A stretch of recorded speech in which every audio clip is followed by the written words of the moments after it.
ഇങ്ങനെ വളഞ്ഞാലേ യുഎഇന്റെ നട്ടല് വെള്ളമായി പോകും. അതാണ് പറയാനുള്ളത്.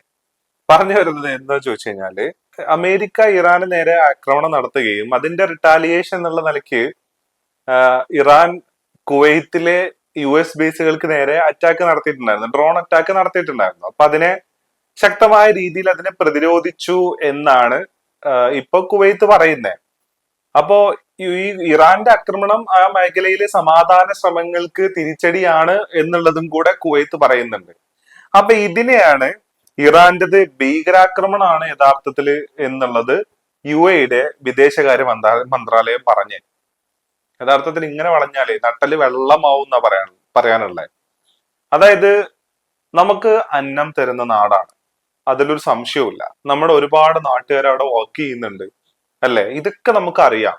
പക്ഷെ വേറൊരു സ്ഥലത്ത് നമ്മുടെ തന്നെ സഹോദരങ്ങളെ ഇല്ലാണ്ടാക്കുന്ന ശക്തികൾക്കെതിരെ, ജനോസൈഡ് നടത്തുന്ന ശക്തികൾക്കെതിരെ, അവരെ ഉന്മൂലനം ചെയ്യാൻ ശ്രമിക്കുന്ന ശക്തികൾക്ക് അനുകൂലമായിട്ട് നിലപാടെടുക്കുക എന്ന് പറയുന്നത് അത് അത്ര അക്സെപ്റ്റബിൾ ആയിട്ടുള്ള ഒരു കാര്യമല്ല. പറഞ്ഞു വരുന്നത് ഇസ്രായേലിനെയും അമേരിക്കയും കൂട്ടുപിടിക്കുന്ന കാര്യത്തിലും അതേപോലെ തന്നെ ഈ പറയുന്ന ഫലസ്തീൻ രാജ്യം നിലവിൽ വരാതെ ഇസ്രായേലിനെ അംഗീകരിക്കില്ല എന്ന് പറയുന്ന സൗദിയുടെ അടക്കമുള്ള നിലപാടുകൾക്ക് എതിരായിട്ട് പ്രവർത്തിക്കുന്ന UAEയുടെ കാര്യം തന്നെയാണ് പറയുന്നത്. ഇസ്രായേലായിട്ടും അമേരിക്കയായിട്ടും പല തരത്തിലുള്ള നീക്കുപോക്കുകളുണ്ട്. അതേപോലെ തന്നെ ഇറാന്റെ നേരെ കഴിഞ്ഞ പ്രാവശ്യം ഉണ്ടായിട്ടുള്ള മാസീവ് ആയിട്ടുള്ള അറ്റാക്കിൽ വളരെ രഹസ്യമായിട്ട് UAE പങ്കെടുത്തിട്ടുണ്ട് എന്നുള്ള കാര്യം നമുക്ക് അറിയാൻ പറ്റും എന്നുള്ളതാണ്. പക്ഷെ അങ്ങനെ ഒരു ശക്തികൾക്ക് അനുകൂലമായിട്ട് ഇങ്ങനെ നിൽക്കുക എന്ന് പറയുന്നത് അത്രത്തോളം അക്സെപ്റ്റബിൾ ആയിട്ടുള്ള ഒരു കാര്യമല്ല.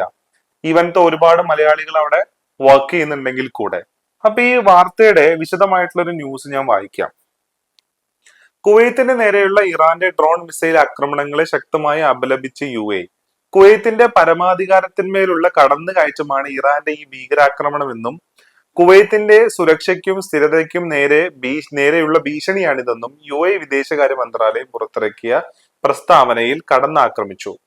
കുവൈത്തിന് പൂർണ്ണ ഐക്യദാർഢ്യം പ്രഖ്യാപിക്കുന്നതായും രാജ്യം സ്വീകരിക്കുന്ന എല്ലാ നടപടികൾക്കും പൂർണ്ണ പിന്തുണ നൽകുമെന്നും UAE വ്യക്തമാക്കി. ഇന്ന് രാവിലെ കുവൈത്തിന് നേരെ നടന്ന ഡ്രോൺ മിസൈൽ ആക്രമണങ്ങൾ വ്യോമ പ്രതിരോധ സേന വിജയകരമായി പ്രതിരോധിച്ചിരുന്നു. ആക്രമണത്തിന്റെ പൂർണ്ണ ഉത്തരവാദിത്തം ഇറാൻ ആണെന്ന് കുവൈത്ത് വിദേശകാര്യ മന്ത്രാലയം പുറത്തിറക്കിയ പ്രസ്താവനയിൽ കുറ്റപ്പെടുത്തി. ഇത്തരം ആവർത്തിച്ചുള്ള ആക്രമണങ്ങൾ മേഖലയിലെ സമാധാന ശ്രമങ്ങളെ തകർക്കുമെന്നും പ്രാദേശിക സുരക്ഷയ്ക്കും സ്ഥിരതയ്ക്കും വലിയ ഭീഷണിയാണെന്നും മന്ത്രാലയം ചൂണ്ടിക്കാട്ടി. ഇതാണ് വാർത്ത.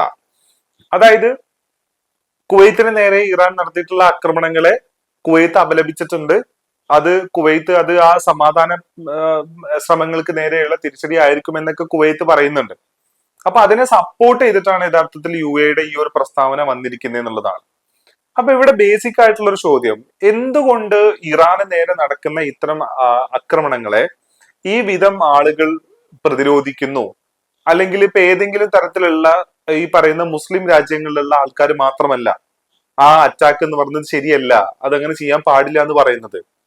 ലോകത്തില് മനസാക്ഷിയുള്ള അല്ലെങ്കിൽ ബുദ്ധിയുള്ള എല്ലാ മനുഷ്യരും പറയുന്ന ഒരു കാര്യം ഇത് തന്നെയാണ്. അമേരിക്കയിലെ അടക്കം ആൾക്കാർ 61% ആൾക്കാർ പറയുന്നതും ഇത് തന്നെയാണ്, ഈ ആക്രമണം നടത്താൻ പാടില്ല എന്നുള്ളത്. പക്ഷെ അത് ഏതെങ്കിലും തരത്തില് ഇറാൻ എന്ന് പറയുന്ന രാജ്യം അത്രയും എന്താ പറയാ മനുഷ്യത്വമുള്ള സ്വന്തം പൗരന്മാരെ എന്താ പറയാ വളരെ വളരെ നല്ല രീതിയിൽ ട്രീറ്റ് ചെയ്യുന്ന ഒരു രാജ്യമായതുകൊണ്ടാണോ എന്ന് ചോദിച്ചു കഴിഞ്ഞാല് അല്ല, അങ്ങനത്തെ ഒരു രാജ്യമല്ല യഥാർത്ഥത്തില്. അതായത് അതൊരു ഓട്ടോക്രാറ്റിക് ആയിട്ടുള്ള സൊസൈറ്റിയാണ് ഇറാൻ എന്ന് പറയുന്നത്. സ്ത്രീകളുടെ അവകാശങ്ങൾ എന്ന് പറയുന്നത്, അവിടെ സ്ത്രീകൾക്ക് എന്തെങ്കിലും തരത്തിലുള്ള അവകാശങ്ങൾ ഉണ്ടോ എന്ന് ചോദിച്ചു കഴിഞ്ഞാൽ ഇല്ല. അതായത് ഭർത്താക്കന്മാരുടെ കൂടെ അല്ലാണ്ട് പുറത്തു പോകാൻ പാടില്ല എന്നുള്ള വരെയുള്ള കാര്യങ്ങൾ അവിടെ ഉണ്ട്. അത് മാത്രമല്ല മതകാര്യ പോലീസ് ഉണ്ട്. മര്യാദക്ക് തട്ട ഇട്ടിട്ടുണ്ടോ എന്ന് വരെ നോക്കി നടക്കുകയും തട്ട ഇട്ടിട്ടില്ലെങ്കിൽ അറസ്റ്റ് ചെയ്തുകൊണ്ട് പോകുന്ന തരത്തിലുള്ള മതകാര്യ പോലീസ് അവിടെ ഉണ്ട്. നമുക്കറിയാം മാസാമിരി എന്ന് പറയുന്ന ഒരു കുർദ് യുവതിയുടെ കാര്യം.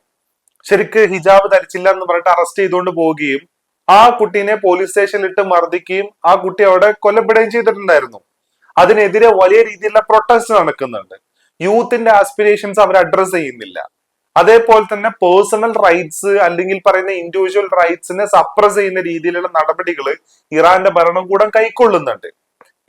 പൗരന്മാരെ വല്ലാത്ത രീതിയിൽ മോണിറ്റർ ചെയ്യുന്നുണ്ട് അവര്.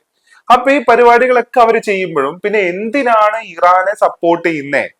ഇറാന് നേരെ അമേരിക്ക നടത്തുന്ന അറ്റാക്കിനെ സപ്പോർട്ട് ചെയ്യുന്നതെന്ന് ചോദിച്ചു കഴിഞ്ഞാല് ഒരു രാജ്യത്തിന്റെ സോവറിനിറ്റിക്ക് നേരെ അറ്റാക്ക് ചെയ്യാൻ ആർക്കും അവകാശമില്ല എന്നുള്ളത് തന്നെയാണ് അതിലെ പ്രധാനപ്പെട്ട കാരണം.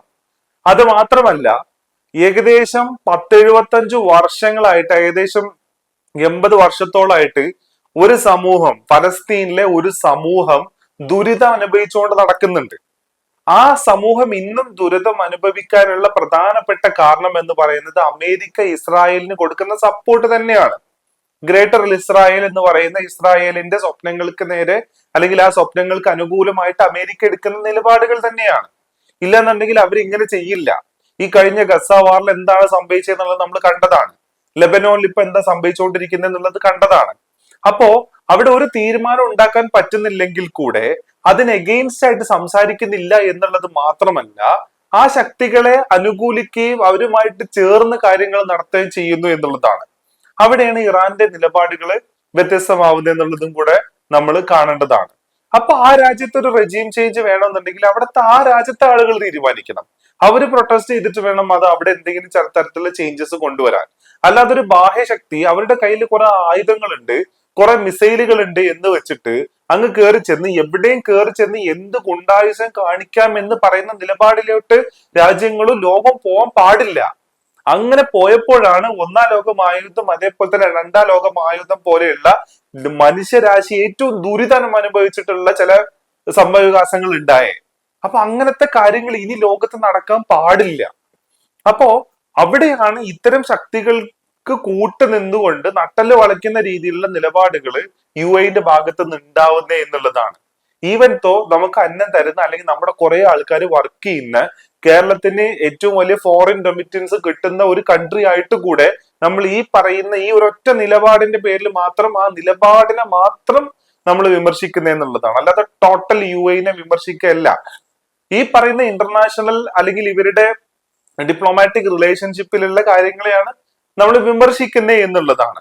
അപ്പോ അവിടെയാണ് ഈ പറയുന്ന രീതിയിലുള്ള ഈ ഈ കുവൈത്തിലേക്ക് ഇറാൻ ഈ തരത്തിലുള്ള അറ്റാക്ക് നടത്താനുള്ള പ്രധാനപ്പെട്ട റീസൺ എന്ന് പറയുന്നത് തന്നെ ഇറാന്റെ പല മേഖലകളിലേക്കും അമേരിക്ക നടത്തിയിട്ടുള്ള ആക്രമണമാണ്.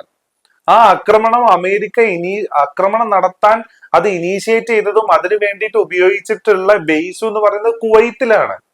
അപ്പൊ അതുകൊണ്ടാണ് ഇറാൻ കുവൈത്തിലെ ഈ ബേസുകൾക്ക് നേരെയുള്ള ആക്രമണം നടത്തുന്നത് എന്നുള്ളതും കൂടെ നമ്മൾ കാണണം. അപ്പോ അങ്ങോട്ട് കയറി ചൊറിഞ്ഞിട്ട് പിന്നെ ഇങ്ങോട്ട് മാന്തല് കിട്ടുമ്പോ ഇത് കടന്ന് നിലവിളിക്കാന്ന് പറയുന്ന പരിപാടി അതൊരു ശരിയായിട്ടുള്ള നിലപാടാണെന്നുള്ളത് തോന്നുന്നില്ല എന്നുള്ളതാണ്.